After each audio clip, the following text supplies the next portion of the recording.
सोच रहा हूँ, बताओगे नहीं? बता दो भाई। भाई गर्लफ्रेंड रही है और वही है क्या जो मैं मन में सोच रहा हूँ? नहीं भाई। जन्नत अगर एक्ट्रेस नहीं होती तो क्या होती? बहुत कुछ हो सकता है। चलो ठीक। प्यार, धोखा और बदनामी। जन्नत की जिंदगी अब एक फिल्मी कहानी बन चुकी है। फैजू ने उसे 7 जन्मों का वादा किया था, लेकिन अब वह किसी और से शादी रचाने जा रहा है। अभी मैं कोई भी लड़की को डेट नहीं कर रहा हूँ और अभी मैं ये जैसे तुम काम पे जीरो फोकस हो, रिलेशनशिप। Zero relationship. नई दुल्हन तैयार है और जन्नत को छोड़ दिया गया है आंसुओं में डूबा हुआ। सिर्फ इतना ही नहीं, फैजू के सबसे करीबी दोस्तों ने भी जन्नत का मजाक उड़ाया। एक पार्टी में उसकी खुलेआम बेइज्जती की गई और कहा गया ये तो बस सोशल मीडिया की जोकर है, जन्नत भले ही चुप है लेकिन हम नहीं। क्योंकि शादी तो हो ही जाएगी आगे चल के। कब करोगे भाई शादी? भाई कर लूंगा मैं 1-1.5 साल में। 1-1.5 साल में? तो? मैं भी। 7 एनियास फिल्म लिस्ट अब उन काले राजों का पर्दाफाश करेगा जो अब तक कैमरे के पीछे छुपाए गए थे। इस कहानी में है प्यार, साजिश, पब्लिसिटी और एक बहुत बड़ा प्लान किया गया था, या ये सिर्फ एक और सेलिब्रिटी ड्रामा है? जानिए पूरी सच्चाई सिर्फ यहीं, सिर्फ 7 एनियास फिल्म लिस्ट पर। हमें हमेशा इतना प्यार मिलता है तो इस बार भी मिलेगा, और लकीली इस बार पहले से भी बहुत ज़्यादा प्यार मिला है जो हमारे लिए बहुत ही ज़्यादा ओवरवेलमिंग है। दोस्तों, टिकटॉक के ज़माने से ही ये दोनों एक दूसरे को जानते हैं। दोनों ही बेहद मशहूर हैं और सोशल मीडिया पर इनकी ज़बरदस्त फैन फॉलोइंग है।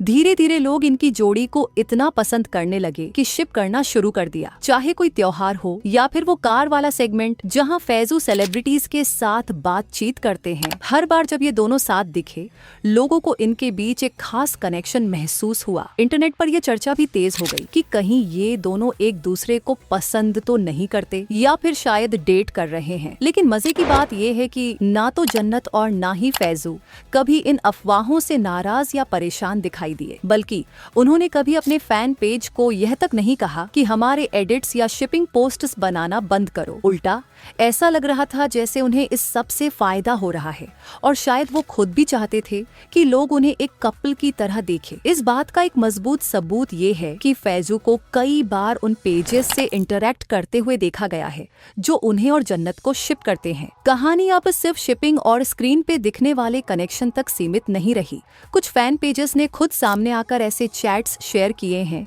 जहां फैजू उनसे सोशल मीडिया पर बात करते नजर आ रहे हैं और अपने ऊपर उठे सवालों के जवाब देते हुए जस्टिफिकेशन देते भी दिखे। इससे इतना तो साफ है कि बात कहीं ना कहीं उन्हें भी असर कर रही थी। अब हो सकता है कि इन दोनों के बीच सिर्फ एक मजबूत दोस्ती रही हो, लेकिन जिस तरह से फैंडम और एडिट्स का हल्ला मचता गया, उसने उनके सोशल मीडिया इमेज को एक अलग ही लेवल पर पहुंचा दिया और शायद इसी वजह से उन्होंने कभी इन चीजों को रोकने की कोशिश नहीं की। लेकिन अब सब कुछ अचानक से बदल गया। जन्नत, जो आमतौर पर शांत मिजाज और बेहद प्राइवेट रहती है, अगर वह फैजू को अचानक सोशल मीडिया से अनफॉलो कर देती है तो जाहिर है कुछ बड़ा हुआ है। इतना ही नहीं, अंदर की खबरों की माने तो जन्नत ने सिर्फ इतना ही नहीं किया, बल्कि इस बार अपने करीबी दोस्तों और फैमिली को भी इन्वॉल्व कर लिया और सोच समझकर फैसला लिया कि फैजू को अब अपनी जिंदगी से पूरी तरह काट देना ही सही रहेगा। करीब 3 से 4 महीने पहले जन्नत ने अचानक फैजू को अनफॉलो कर दिया। उसके बाद जन्नत के फैमिली मेंबर्स और दोस्तों ने भी फैजू से दूरी बना ली। ये सब हैरान करने वाला था, क्योंकि ये लोग पहले त्योहार साथ मनाते थे और फैमिली के बीच अच्छी बॉन्डिंग थी। तब कुछ फैन पेजेस ने दावा किया कि फैजू ने पहले ही क्लियर कर दिया था कि वह अपनी मां की पसंद से ही शादी करेगा और उसकी सगाई पहले ही फिक्स हो चुकी है। फिर भी वह जन्नत के साथ अपने लिंक अप रूमर्स को इंटरनेट पर बनाए रखना चाहता था, क्योंकि उससे उसे पब्लिसिटी मिल रही थी।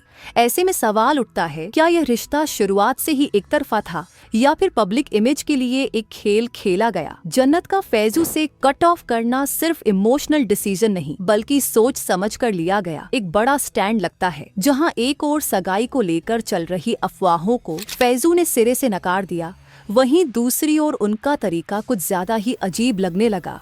उन्होंने यह क्लैरिफिकेशन सोशल मीडिया पर पब्लिकली देने की बजाय अपने फैन पेजेस को प्राइवेट चैट्स और व्हाट्सएप कॉल्स के जरिए दिया। यही बात थोड़ी इन्वेसिव महसूस होती है। सोचने वाली बात यह है कि आप अपने फैंस को इतना पर्सनल एक्सेस क्यों दे रहे हैं। अगर इंस्टाग्राम पर स्टोरी डालकर सफाई दी जाती या डीएम में जवाब दिया जाता तो बात समझ में आती, लेकिन 1-on-1 कॉल्स और लंबी जस्टिफिकेशन मैसेजेस देना कहीं ना कहीं लाइन क्रॉस करना है। फैंस आपसे प्यार करते हैं, इसमें कोई शक नहीं, लेकिन इसका मतलब ये नहीं कि हर अफवाह पर व्यक्तिगत जवाब देना आपकी जिम्मेदारी बन जाए। कुछ सीमाएं जरूरी हैं और पब्लिक फिगर होने के नाते थोड़ी मिस्ट्री भी आपकी इमेज का हिस्सा होनी चाहिए। क्योंकि दोस्तों, उस समय ऐसा लगने लगा था कि फैजू किसी प्रेशर में आकर ये सारी सफाई दे रहे हैं, जो कि मानसिक रूप से बिल्कुल भी हेल्दी नहीं कहा जा सकता। इंटरनेट पर बस यूं ही किसी ने अफवाह उड़ा दी थी कि फैजू की सगाई हो रही है और उस वक्त तक इसे एक बेबुनियाद रूमर मानकर टाला जा सकता था। लेकिन मामला तब पेचीदा हो गया जब फैजू के एक करीबी दोस्त ने कमेंट कर दिया, जुबैर का चैप्टर क्लोज, मिर्जा का चैप्टर शुरू। ध्यान देने वाली बात यह है कि फैजू इस इंसान को फॉलो भी करते हैं। अब सवाल उठता है, अगर ये सब महज अफवाह थी तो फैजू के करीबी लोग इस तरह का मजाक क्यों उड़ाएंगे? यह तो साफ तौर पर जन्नत को मॉक करने जैसा है। और जब ऐसा कमेंट खुद फैजू के सर्कल से आता है तो रूमर अब महज रूमर नहीं रह जाता, क्योंकि जो लोग इतने करीब हैं उन्हें कुछ तो अंदर की बात पता होगी, तभी तो उन्होंने इतनी बड़ी बात कह दी। और दोस्तों, जब ये सब कुछ सामने आ रहा था उसी दौरान जन्नत की ओर से कुछ क्रिप्टिक पोस्ट्स भी देखने को मिली। एक पोस्ट में उसने लिखा था, जो हो रहा है उसे स्वीकार करो, जो बीत गया उसे छोड़ दो और जो आने वाला है उस पर भरोसा रखो। इस तरह की लाइन ने साफ इशारा दिया कि वो किसी गहरे इमोशनल दौर से गुजर रही थी। यही वजह रही कि सोशल मीडिया पर फैजू को लेकर ज्यादा ब्लेम डाला गया। लोग मानने लगे कि जरूर फैजू ने कुछ ऐसा किया है जिसकी वजह से जन्नत की पूरी फैमिली उससे नाराज हो गई। अब जहाँ तक फैजू की बात है तो वह अपनी माँ की पसंद से शादी कर रहा है और इसमें कोई बुराई नहीं है। हर किसी की अपनी चॉइस होती है। बस दिक्कत इस बात की रही कि फैजू ने ये सब बहुत देर से रिवील किया। उसने पहले ही बताया था कि उसकी फैमिली काफी ऑर्थोडॉक्स है और कैमरे के सामने काम करने वालों को पसंद नहीं करती, न ही उस पेशे को सपोर्ट करती है। शायद इसी कारण वो अब तक सब कुछ छुपाकर चला आ रहा था। तो दोस्तों, ये स्टेटमेंट सुनते ही ये साफ हो गया था कि फैजू की फैमिली ऐसे किसी व्यक्ति को दुल्हन के रूप में स्वीकार नहीं करेगी जो फिल्म या टेलीविजन इंडस्ट्री से जुड़ा हो। कहीं न कहीं फैजू का बिहेवियर टिकटॉक के उस फेस के साथ थोड़ा अवसरवादी लग रहा था, क्योंकि पिछले 5-6 सालों से फैजू और जन्नत को लोग रोमांटिकली जोड़ते रहे हैं।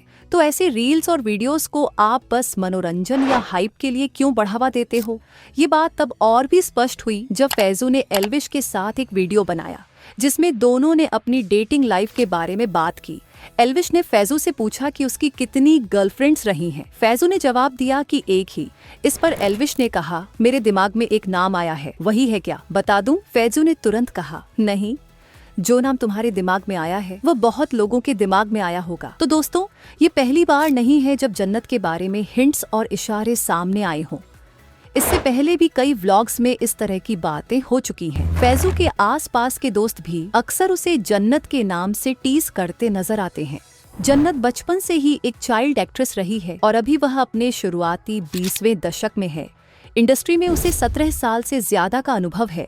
कई बार जन्नत ने बताया है कि जब वह छोटी थी तो शूटिंग के बाद वह बहुत थक जाती थी और उसके पिता ही उसे कार में उठाकर घर ले जाते थे, जहां वह पूरा सफर सोई रहती थी। उसके माता पिता ने हमेशा उसका समर्थन किया और उसे इंडस्ट्री में सुरक्षित रखा। कहीं ना कहीं जन्नत की वजह से उसकी पूरी फैमिली का जीवन स्तर बदल गया है और अब वे एक लग्जरी लाइफस्टाइल जी रहे हैं। यह सचमुच एक प्रेरणादायक सफर है जहां कई चाइल्ड एक्टर्स को एक्टिंग का जुनून होता है और उनके माता पिता उनकी सही देखभाल करते हैं। वहीं कई के लिए यह सफर तनाव और दबाव से भरा होता है। तो दोस्तों, अगर जन्नत के सफर की तुलना दूसरे चाइल्ड आर्टिस्ट्स से करें तो साफ दिखता है कि बचपन से लेकर टीनेज और फिर वयस्कता के दौर में जो ट्रांजिशन होता है उसमें जन्नत पर काफी ज्यादा रेस्ट्रिक्शंस रहे हैं। जब भी वह कहीं जाती है तो ज्यादातर वक्त उसके माता पिता उसे अकेले जाने नहीं देते। वह वो सोशल लाइफ और लाइफ एक्सपीरियंस जो दोस्तों के साथ होती है, जन्नत को उतनी देखने को नहीं मिली, क्योंकि हर जगह उसकी फैमिली उसके साथ रहती है और उसे अकम्पनी करती है। फैजू वो खास शख्स था जिस पर जन्नत की फैमिली ने भरोसा किया। उन्होंने माना कि अगर वह उसके साथ काम कर रही है तो उसे वह स्पेस दिया जाएगा। यहाँ मैं यह नहीं कह रही कि रेस्ट्रिक्शंस बिल्कुल नहीं होनी चाहिए, क्योंकि हर परिवार की परवरिश का तरीका अलग होता है, लेकिन असल बात यह है कि यह बहुत सामान्य है कि जब आपके आसपास सिर्फ एक ही ऐसा व्यक्ति हो जिससे आपका एक खास बंधन हो और आप बाकी किसी के साथ वैसा एक्सपीरियंस शेयर न करते हो। सोशल मीडिया पर जब भी किसी के साथ आपको जोड़ा जाता है और उस पर हाइप होता है तो धीरे धीरे इमोशंस भी शामिल होने लगते हैं। आप अपूर्वा और जन्नत की दोस्ती का उदाहरण ले सकते हैं। जब ये दोनों ट्रेटर की शूटिंग करके लौटे थे, उस समय वे इतने संपर्क में नहीं थे कि उन्हें पता चले कि उनका रिश्ता शो पर कितना खास था। बाद में जब एपिसोड्स आए और उन्होंने अपने एडिट्स देखे, तब उन्हें एहसास हुआ कि उनकी दोस्ती कितनी मजबूत थी। इसके बाद वे फिर से एक दूसरे से जुड़ गए और खुद उन्होंने इस बात को स्वीकार भी किया है। ऐसा लगातार होता रहता है कि जब आपको किसी के साथ जोड़ा जाता है और इंटरनेट पर क्यूट मोमेंट्स देखने को मिलते हैं, तो रियल लाइफ में उस व्यक्ति को देखने का तरीका भी बदल जाता है और फीलिंग्स जुड़ जाती हैं। फैजू के अलावा जन्नत की फैमिली ने किसी और के साथ जन्नत की ऐसी दोस्ती बनने नहीं दी। जन्नत की कई फीमेल फ्रेंड्स हैं, लेकिन मेल फ्रेंड्स में फैजू ही वह व्यक्ति रहा है जो इतने वर्षों से लगातार उसके साथ रहा है। तो दोस्तों, क्या सच में फैजू ने जन्नत को धोखा दिया और क्या वह किसी और से शादी करने वाला है? फैजू के दोस्तों के कड़क कमेंट्स जो जन्नत के लिए गहरा दर्द लेकर आए, उनका असली मतलब क्या है? ये कहानी अभी खत्म नहीं हुई, क्योंकि सच की परतें अब खुलने वाली हैं। अगर आप जानना चाहते हैं आगे क्या होगा, तो बने रहिए 7 एनियास फिल्म लिस्ट के साथ, जहां हम लाते हैं हर रहस्य की सच्चाई बिना किसी रोक टोक के। तो वीडियो को लाइक करें, कमेंट करें और अपने दोस्तों के साथ शेयर करना न भूलें, क्योंकि असली ड्रामा अब भी शुरू हुआ है। मैं हूँ आपकी सानिया दीदी और मिलते हैं अगली कहानी में 7 एनियास फिल्म लिस्ट, जहां हर कहानी की होती है तहकीकात।